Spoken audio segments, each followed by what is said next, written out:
जय Hind. Stock market 24/7 में आपका स्वागत है। स्टार्ट कर लेते हैं सबसे पहले भारत कंटेनर शिपिंग लाइन के बारे में, जो कि एक गवर्नमेंट की स्कीम है। गवर्नमेंट का फोकस जहाँ भी होता है ना, उन सेक्टर में स्टॉक्स के बढ़ने के चांसेस बहुत हाई रहते हैं। इस वीडियो में मैं डिटेल में डिस्कस करूंगा बहुत सारे स्टॉक्स के बारे में, जो कि मल्टी बैगर हो सकते हैं और मल्टी बैगर होने का पीछे का क्या कारण होगा। ये कारण आपको बहुत जरूरी होता है पता होना। अगर आपको कारण नहीं पता आप एरे गैरे कोई भी स्टॉक्स में इन्वेस्ट कर दोगे, बाद में आपके पैसे डूब जाएंगे।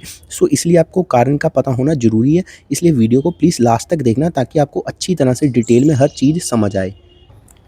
करंट टाइम में जो 99% हमारी जो शिपिंग लाइंस है और कंटेनर का ट्रेड है, वो फॉरेन कंपनीज़ पे, फॉरेन कंट्रीज़ पे डिपेंड है। गवर्नमेंट इससे अपनी फॉरेन कंट्री से अपनी निर्भरता को कम करनी चाहती है और आत्मनिर्भर बनना चाहती है। इसके पीछे गवर्नमेंट ने जो ये स्कीम लेकर आई है, कौन सी कंपनीज़ डायरेक्ट इसमें भागीदारी लेंगी और किसका कितना परसेंट का हिस्सेदारी होगी। जो SCIS shipping corporation of India and Concor जो कंटेनर कॉरपोरेशन ऑफ इंडिया, दोनों की 30% की हिस्सेदारी होगी। दोनों की मिला के लगभग 60% की हिस्सेदारी होगी और सागरमाला फाइनेंस की 20% की हिस्सेदारी होगी और बाकी जो चेन्नई पोर्ट और VOC पोर्ट है, सभी की मिला के 20% की हिस्सेदारी होगी। ये तो वो वाले स्टॉक्स हो जाएंगे जिनको डायरेक्ट बेनिफिट मिलेगा, बट और भी बहुत सारे स्टॉक्स हैं जिनको इनडायरेक्ट बेनिफिट मिलेगा और उनका बेनिफिट और भी ज़्यादा होगा, क्योंकि इनडायरेक्ट और बाकी सेक्टर्स में भी उनका काम है। इनसे तो उनको फ़ायदा मिलेगा, बट बाकी और भी सेक्टर्स में जहाँ पर उनका काम है, उनसे भी उनको फ़ायदा मिलेगा। मैं उन स्टॉक्स के बारे में भी डिटेल में डिस्कस करूँगा आगे। सबसे पहले देख लेते हैं, शिपिंग कॉरपोरेशन का शेयर लगभग 5% के करीब ऊपर है। इसके ऊपर का कारण कल इसके रिजल्ट्स आए थे, जो कि बहुत ही तोड़फोड़ रिजल्ट से इसकी सेल लगभग 22% के करीब बढ़ी थी और बीटा लगभग 90% के करीब बढ़ा था और नेट प्रॉफिट 436% के करीब बढ़ा था। जो कि शिपिंग कॉरपोरेशन की वैल्यूएशन है ना, वो भी बहुत चीप है। आप क्लियरली देख सकते हो 10 का पी दे रही है मार्केट इसको। बाकी जो शिपिंग इंडस्ट्री में काम करने वाली कंपनीज है ना, उसको मार्केट 20, 25, 30 का पी देती है और शिपिंग कॉरपोरेशन को बहुत ही कम पी दे रही है।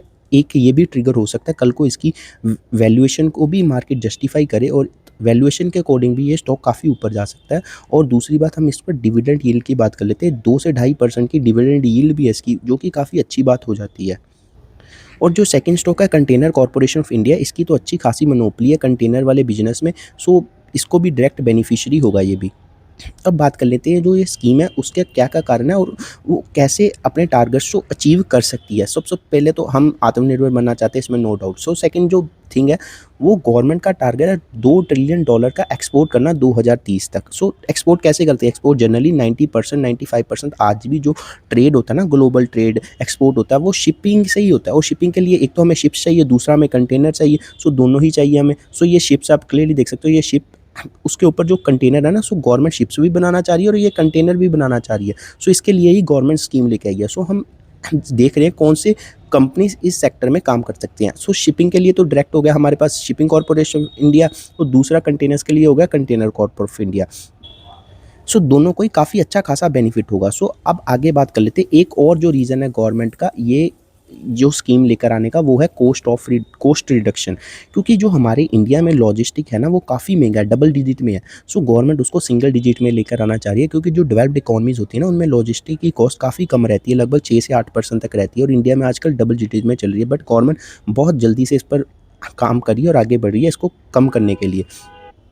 क्योंकि अगर लॉजिस्टिक की कॉस्ट कम होगी, तभी तो हमारे एक्सपोर्ट्स चीप होंगे ना, और हमारा मतलब जो हमारे आसपास नेबर्स हैं उनके उनके कंपटीशन में हमें एज मिलेगा। इसलिए ये कॉस्ट रिडक्शन बहुत ही ज़रूरी हो जाता है। आप टोटल अमाउंट देख सकते हो जो कि गवर्नमेंट ने एलोकेट किया, 15,000 करोड़ रुपया गवर्नमेंट ने एलोकेट किया, जो कि सिर्फ होगा शिपिंग बनाने के लिए। ये सिर्फ शॉर्ट टर्म में एलोकेट किया। लॉन्ग टर्म का गवर्नमेंट का गोल लगभग 60,000 करोड़ किया। जो इनिशियल गवर्नमेंट ने फंड दिया, ये 15,000 करोड़ के दिया। इसलिए गवर्नमेंट का इनिशियल प्लान है वो 51 वेसल्स बनाने का। लॉन्ग टर्म में 2047 तक गवर्नमेंट का प्लान लगभग 100 वेसल्स बनाने का है। 15 वेसल्स का तो ऑर्डर ऑलरेडी गवर्नमेंट ने दे दिया है, जो कि इसी फिजिकल ईयर 2026-2027 में हो भी जाएगा। गवर्नमेंट इसके लिए बहुत ही ज़्यादा अग्रसर है और जल्दी से जल्दी काम कर रही है। गवर्नमेंट ने 10,000 करोड़ एलोकेट किए हैं, जो कि कंटेनर, जो आपको मैंने दिखाए थे शिप्स के ऊपर कंटेनर होते हैं, उनको बनाने के लिए। इसमें भी गवर्नमेंट का बहुत ही बड़ा टारगेट 1 मिलियन TEUC। इसमें भी गवर्नमेंट काफ़ी ज़्यादा आत्मनिर्भर बनना चाह रही है। जो पहले स्टार्टिंग फेज़ में जो शिप्स चलेंगी वो मिडल ईस्ट के लिए और रेड सी के लिए चलेंगी। बट फ्यूचर में गवर्नमेंट की एक्सपेंशन यूरोप, अमेरिका, अफ्रीका तक भी जाएगी, क्योंकि ऑलरेडी हमारे सारे देश, बहुत सारे देशों के साथ फ्री ट्रेड एग्रीमेंट्स हो चुके हैं। अब हम अपना सामान भेजेंगे, हम क्यों दूसरे शिप्स को बुलाएं, क्यों दूसरे शिप्स को बिजनेस दें, क्यों ही ना हम अपने शिप्स बना लें और अपने ही कंटेनर वाली कंपनियों से माल भेजें। तो हम हमारी देश में ही पैसा रहेगा ना, और हमारे फ़ॉरेन जो हम डॉलर है वो दूसरे देशों को नहीं देना पड़ेगा। इससे हमारा जो फिजिकल डेफिसिट है और कम होगा, जो कि हमारे देश के लिए और अच्छा है। सो गवर्नमेंट का गोल है 2047 तक इंडिया को टॉप 10 ग्लोबल शिपिंग पावर में लेकर आना है, जो कि इंडिया अभी कहीं भी टॉप 10 क्या टॉप 20 में भी कहीं नहीं आता, क्योंकि इंडिया की कंपनी, मोस्टली चाइना की कंपनीज इसमें बहुत ज़्यादा आ गई हैं। उसके पोर्ट्स बहुत बढ़िया हैं चाइना के। डेनमार्क की कंपनी कंटेनर्स बनाती है। सो हांगकांग, डेनमार्क, इनका काफ़ी ज़्यादा दबदबा है शिपिंग के बिजनेस में। इंडिया का नाम अभी कहीं भी नहीं आता। सो इंडिया, जब देखो आप इतने पीछे हो, सो ग्रोथ की अपॉर्चुनिटी बहुत ज़्यादा है। सो आप अगर आप 100 नंबर पे हो, आपको 10 नंबर पर आना, आपको सोचो कितनी ज़्यादा ग्रोथ करनी पड़ेगी और शेयर्स कहाँ तक जा सकते हैं। सो अब हम बात कर लेते हैं कौन से स्टॉक्स मल्टी बैगर होंगे। सो आपको मैंने रीज़न बता दिए सारे, क्यों होंगे, कैसे गवर्नमेंट स्कीम्स लेकर आई है, और इतना टारगेट अचीवेबल है और कितनी जल्दी अचीवेबल है। सो अब हम बात कर लेते हैं स्टॉक्स की। सो सीधा मैंने आपको शिपिंग कॉर्पोरेशन ऑफ कनकोर की पहले से ही बता दिया होगा। हम अब बात कर लेते हैं इनडायरेक्ट किन किन को फ़ायदा होगा। सो जो शिप बिल्डिंग, क्योंकि शिप्स ये तो है नहीं कहीं भी घर पे जाके बना लेंगे, वो कहीं छोटी सी फैक्ट्री लगा ली बना दी। इसके लिए बहुत बड़ी बड़ी शिप बिल्डिंग की फैक्ट्रीज होती हैं, जो कि इंडिया में कुछ ही हैं। सो अगर शिप को बनाना है, आपको यहीं पर बनाना होगा। और शिप ख़राब भी होगी, कहीं उस पर रिपेयर की ज़रूरत होगी, वो भी आपको यहीं पर लाकर रिपेयर कराना होगा। और कहीं भी लोकल मैकेनिक से रिपेयर तो करा नहीं सकते। उनके लिए कौन सी कंपनी है? कोचिन शिपयार्ड, मजगांव डॉक और गार्डन रीच शिप बिल्डर। सो इनका बिजनेस एक तो इनका बिजनेस यहाँ से भी आ जाएगा, क्योंकि अब एक ये तो इनके लिए एक्स्ट्रा बिजनेस हो गया, क्योंकि ये ऑलरेडी इनके पास बहुत सारे डिफेंस के ऑर्डर हैं। ये गवर्नमेंट के लिए डिफेंस में अच्छा खासा काम करती हैं। सो एक तो वो भी बिजनेस होगा, ये इनके लिए एक्स्ट्रा बिजनेस है। सो इनके लिए डबल डबल फ़ायदा हो गया। और तीसरा फ़ायदा किसको होगा? जो कि बनाती हैं, क्योंकि शिप बनाने के लिए बहुत सारे पार्ट्स लगते हैं, हज़ारों लाखों में पार्ट्स लगते हैं।